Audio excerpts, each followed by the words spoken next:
This morning, we heard them kick against the cashless policy of the Central Bank of Nigeria, among so many matters. Welcome, Ismail Bello joins us now. He's a member of the Nigeria Labour Congress Lagos Council. Thank you for coming on this morning. It's my pleasure to be here. Well, we do know, as published here and there, Labour is asking the authorities to do something about security.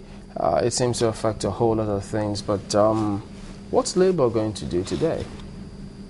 Well, May Day is another occasion for us to reflect on the state of the nation, the state of workers, the state of Nigerian people, and to assess the situation and to be able to make some demands for change in our society. Are you talking about any specific steps that you want the president to take or the governments to take about security, which they're not doing at the moment? Well, if you look at the theme of this year's May Day, the theme tries to reflect the situation as it affects the working people at a particular time. And if you look at the theme for this year's May Day is the right to work, food and education, panacea to insecurity. The point is that the greatest challenge at the moment is the challenge of insecurity. But we look at it in a different way. Those in authority will look at it in terms of what can they do to curtail it. We look at it in terms of what is responsible for it. Okay. Yeah, so we feel that it's not about dealing with the symptoms. Okay. It's about tackling the problem at the root.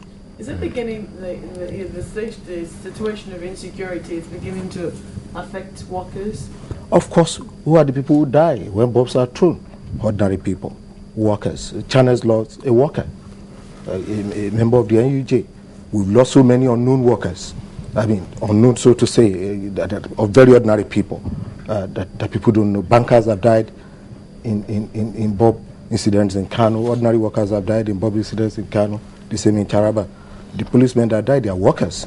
In very specific terms, what relationship does the theme of the day bear with the work or with how programs are run throughout the year? Now, we're talking about how does insecurity affect workers. And we've tried to give instances when this doesn't happen. Who are the people who are the receiving end? Okay. We say they are workers. And we say, look, instead of saying this is the way to curtail it, we say, no, this is what gave rise to these incidents. Government should be prepared to deal with those issues in a manner that will tackle it at the root. Okay. If you look at the incidents of bombing, of kidnapping, and you try to situate it where are they happening, if you look at the Niger Delta area, long years of neglect, long years of deprivation, long years of lack of education for young people, lack of job for young people, put us to where we were in the Niger Delta. If you look at the incidents of bombing in the northeast, that's where it started primarily, and it spread it through the north to the northwest. High incidents of lack of access to education, lack of work, poverty. So we are saying that security is not just in terms of equipping the police with arms and all of those things, intelligence. All of those are very important. They're very necessary. In other words, you've always talked about welfare and, well, in all guys. Now you're talking about security specifically, yeah, as well as remuneration for the Nigerian workers. We've said that much concerning security. Let's look at other issues now. For instance, the pension. You had the last fraud in that particular sector with regards to the police pension fund as well as other pensions scheme. What is the NLC's stand on this matter? If you follow developments in the past week, NLC had made very categorical statement about the need, to deal very decisively, not only with corruption, but very importantly with corruption in pension, because you are denying people, very senior citizens who have worked over the years, their access to their pension. So the point that NSC is emphasizing is that first, you need to deal with these people. They need to pay the full weight of the law. It won't be a case of plea bargaining. It won't be a case of short-term jail sentences. People who have embezzled pensioners' fund should, if possible, spend their life in jail. the rest of their lives in jail. So beyond punishing people, it's also to say, look at the entire whole pension system. Look at it vis-a-vis the new pension arrangement. And from what we've seen, the new pension arrangement is is better, so to say. And we're saying, okay, why don't you bring everybody under the new pension scheme and then strengthen the regulatory framework to ensure that safety of workers' contribution. How does labor function? Because you've got workers in almost a lot of public service, and so they have, in most cases, first-hand information of what's going on with respect to government policies, either before they're formulated or even after. You have Nigerians who expect that labor should always be as though you're always watching the government. If something is about to go wrong in terms of policy formulation, they come up with a counter policy or advice or suggestion, if you will, saying, contrary to this position, if you do this, you will get this result. But labor doesn't come that way. Labor, it looks as though they wait until the country is about to ask a big question of government, and then they join the fray. Maybe the challenge is that we need more openness in government. In government or in labor? In government. Not more in openness in terms of what we do and all of those. It's only what you know that is in progress, that is at work, that you'll be able to respond to. Labor, of course, is on both sides, public and private. And during our meetings, we do come together. So people share information. But even for public servants, they still have very little information about what is going on at the very top until those things become clearly manifest. Can labor go to court on any matter? Why not? Have they recently or previously? Maybe in the past we've done that, but in recent years we've not. And the reason is also a little clear. For a very long time, people lost faith in the judiciary, and we've seen occasions where government even try to use the judiciary to frustrate workers. Does that include labor? Yeah, we've seen a case where labor wanted to go on strike and government rushed to court to stop that. Well, I will. But that's the right thing. Yeah, you know, it's always that's the right thing to do. It's always about the strikes. But you know, looking at other issues, I mean, take for instance now the call for the ultimatum given by the Save Nigeria group. What do you make of it? Well, we've always argued for us to have a better society. It's not just the burden of labor, it's the burden of all citizens. So we need very active citizens, people who can challenge and push for change in society. And we could see what we could do that even as organized labor, we work with all arms of civil society under the banner of LASCO to push for change on matters of national significance that is beyond basic workplace issues. So it's not out of place, you know, that you have different groups pushing on issues of national significance. A host of groups have called for change already. I mean, excuse me, especially action on the subsidy probe report. Yeah. But do you think it's appropriate to actually give a 2-week ultimatum? Is that long enough for the government to take actions that they should take? Well, I think at least that is already initiated. After 2 weeks, we see what happens. You can also renew an ultimatum, and you can also proceed to take your actions. Yeah, but how realistic? Where do they give 2-week ultimatum on this kind of matters? People think that just tell us you want to hit the streets. Don't give a 2-week ultimatum to justify the fact that you want to go to the street, because they think it's unrealistic. No, what I'm saying in essence is that if you give a 2-week ultimatum and some kind of action is already initiated, you can say, okay, because these actions are already initiated, even though there are no conclusions or no conclusive outcome, we still give additional 2 weeks. Yeah, but for some actions. The way it comes across for some is that it makes it look as if the government, the federal government, or the executive arm of government is bent on doing absolutely nothing about the reports. Because we've heard statements of them saying, we will do something about this. The procedure is incomplete. And you give a 2-week ultimatum. Where does that sit in the face of reason? And order? You know, the thing is, at some point, government wants to do certain things. At another point, they don't want to do certain things. But as citizens, we also need to compel government to do certain things. And we've seen the impact of people's action, even with the last petroleum strike. There probably would not have been a subsidy probe. There was already a subsidy probe. Of this magnitude, of this scale, without the popular action that we saw earlier in the year. There probably wouldn't have been. No, but you have people who say, yes, that's protest. The people responded appropriately and spot on because a definitive action or decision had been taken. Which was to increase the price of... And they had to react. Okay. But in this case, you know there's a procedure. And so there are just about a few stages to this procedure because some think the danger in this kind of ultimatum is if you give this kind of ultimatum and it is spent, the people have a time limit, the receptive limit, and if you spend all of that, how do you get the support you need when next you come out? But my take on this is that, I see these things as a process. And as Nigerians, we are all looking forward to an outcome, that will bring about change in the way we manage public finances, in the way we manage our public institutions. I think that's the ultimate goal that we want to see from. But you have to be strategic about it. Yeah, from the subsidy probe.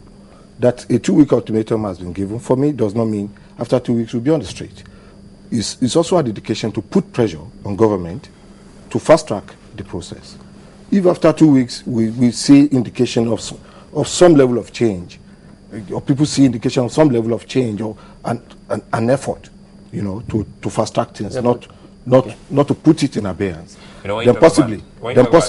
Yeah, when you talk about some level of change, it brings to mind the issue of wage.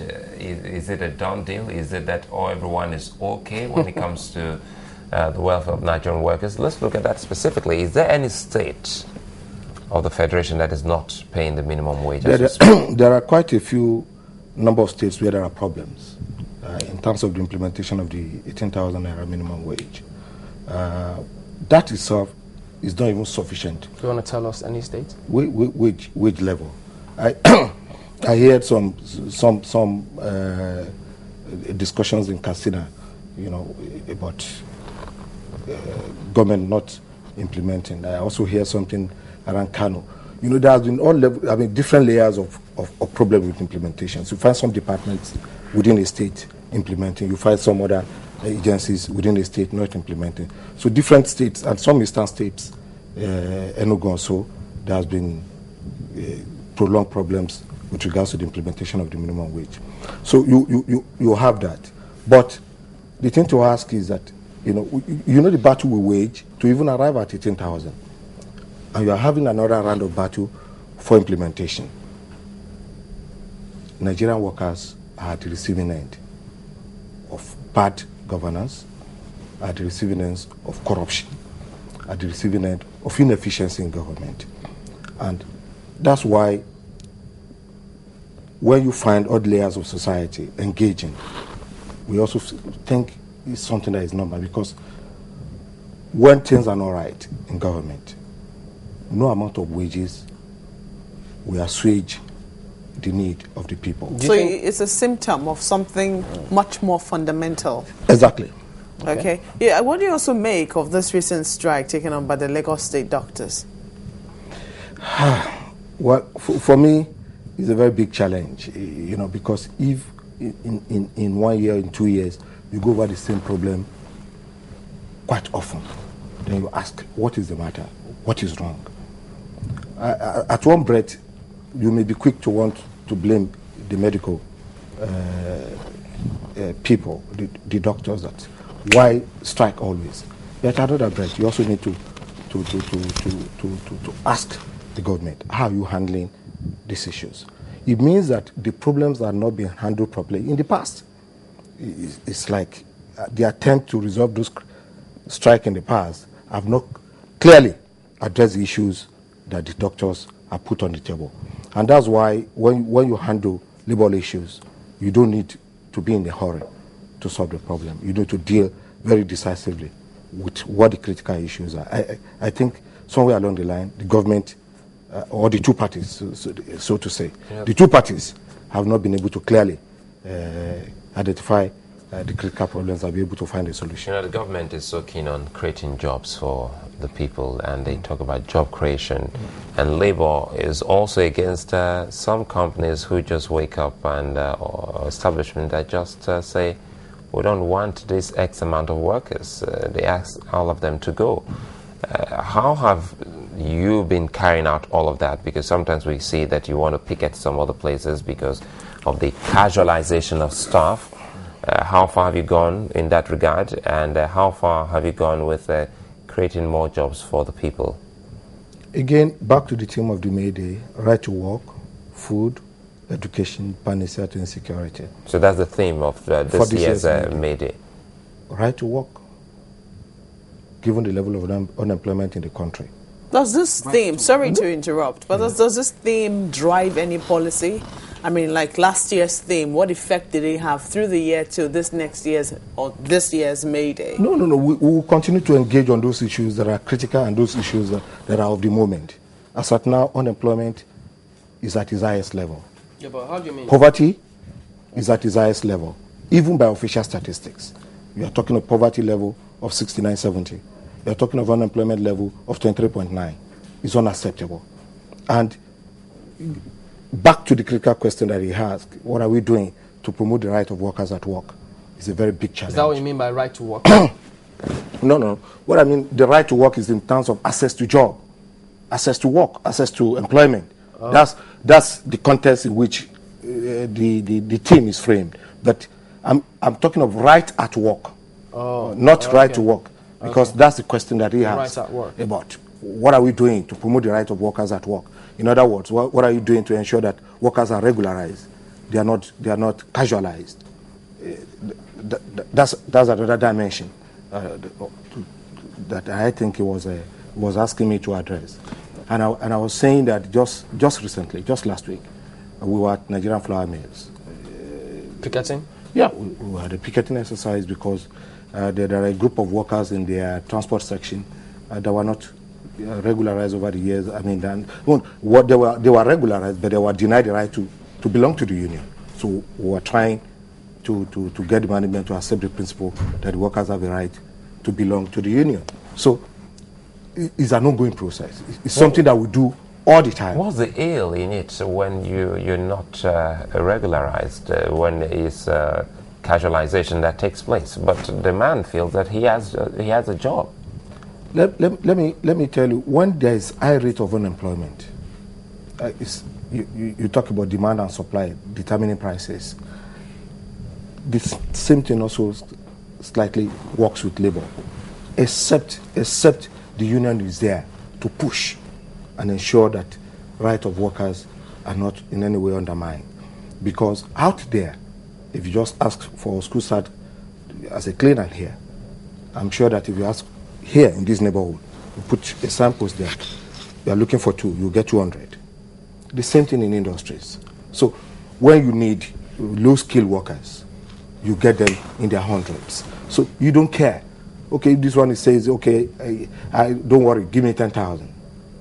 Whereas the minimum wage is 18,000. Except there's a union in that kind of workplace. Management is at liberty to perpetrate all kind of indecent work arrangement. You say this is something you do all the time. All the time. And then how does Labour do the same thing all the time and expect a different result? Shouldn't Labour be thinking about engaging governments differently, for instance?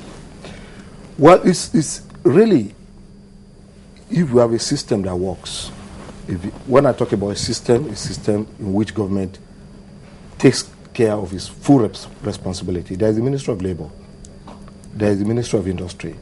When somebody is to set up a business, there are guidelines. There are basic laws that they are supposed to comply with. The factories is there. So once you are licensed to do business, there are certain rules guiding you. But what do you find? A lot of these employers violate these rules. And many of the government agencies that are supposed to monitor and take action, they turn their eyes the other way.